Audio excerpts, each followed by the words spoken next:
Sagittarius, hi! Welcome to Mr. Queen PH. Titignan natin ang energies ng inyong kaperahan ngayong April 2026. So, general reading, pwede ka makarelate, pwedeng hindi. Just take what resonates. Another reminder, hindi po ako unang magme-message sa inyo or magpo-follow sa inyo para mag-offer ng services. Mag-ingat sa mga fake accounts and scammers. So, kung gusto niyo ng private reading, just go to my website, mrqueenph.com. You don't have to message me. Okay? Or, you can book directly sa aking calendar, link on the description or comment section. Pero kung hindi nyo makita, mrqueenph.com o kaya email nyo ako, mrqueenph@gmail.com. Okay, Sag, let us see ano yung energies ng kaperahan. Money, career, finances for Sag. Uy, magic. Some of you, meron kayong mga manifest. Feels like magic. Yung pagdating ng pera, ng opportunities para sa inyo, parang talagang may swerte lang talaga. Minsan ganun no? Nangyayari yan na merong good luck pagdating sa mga ginagawa natin sa work, trabaho. You also have restoration. So, ikaw ay magpapahinga, relax, rejuvenate, renew. Baka ikaw ay magpapaspa. O kaya, bibigyan mo ng time sa sarili mo para makapag-relax naman. Siyempre, hindi naman puro trabaho lang, 'di ba? You have to enjoy. Also, liberty. Meron kang kalayaan na magawa ang mga gusto mong gawin sa life mo. Yung iba sa inyo, Sag, may magic, may liberty, tapos merong witch's hat. You are aligned with spiritual career. So, pwedeng ikaw ay isang tarot reader, astrologer, or anything about the esoteric, anything spiritual, no? You are that is part of your career, or yan yung kino-consider mo ngayon na na-explore. Yung iba sa inyo, kayo ay you are your own boss. Oo, wala kang boss, ikaw yung boss mo.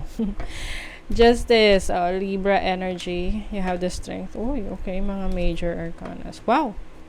So, some of you are making a decision pagdating sa isang partnership. So, pwede itong business partnership, collaboration. Ayan. So, content creation.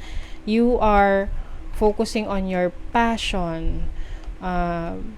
Maari ring meron kang investment na gagawin anytime soon or ngayong April, wherein gusto mong mas mapaunlad yung pera mo or mapalago. Pero hindi ka naman nagmamadali. Oo. Ayan the Three of Wands. Expansion, exploration. Pwedeng yung mga high yield na mga yung mga banks, mga digital banks, 'di ba yung iba 6%, ganyan.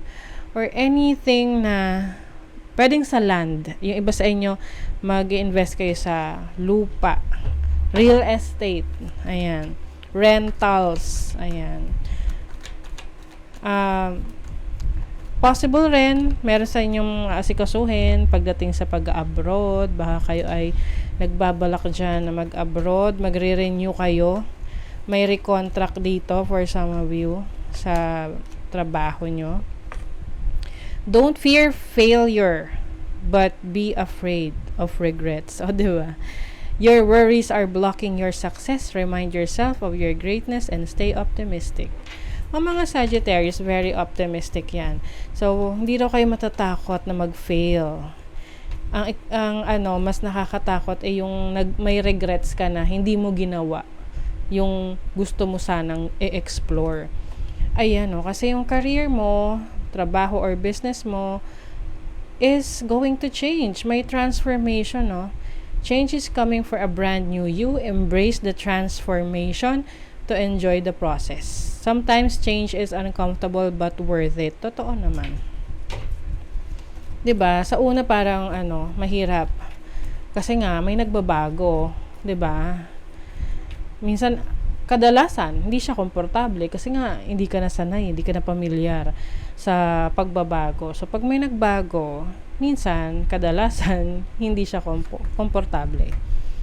Oh, ayan, you are called to tap into your intuition in making decisions. So, pagdating din sa decision making mo, mas magiging aligned ka sa instinct mo, sa intuition mo. Kaya, hindi lang siya more on practicality, but also ano yung nafe-feel mo, ano yung sinasabi ng instinct mo sa'yo, na ito ba i-pursue mo, gawin mo ba yan, umalis ka ba dyan, explore mo ba yan, diba? You are divinely guided. Okay, workplace relationships. Foster positive relationships at work.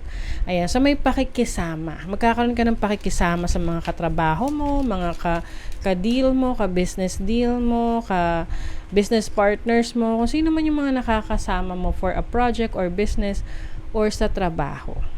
Kasi syempre, maganda rin na yung mga kasama mo, masayang kasama. Debt management. So, meron ka ring aayusin sa iyong utang. So, yung iba sa inyo, kung wala kayong utang, good for you, iwasan nyo yan.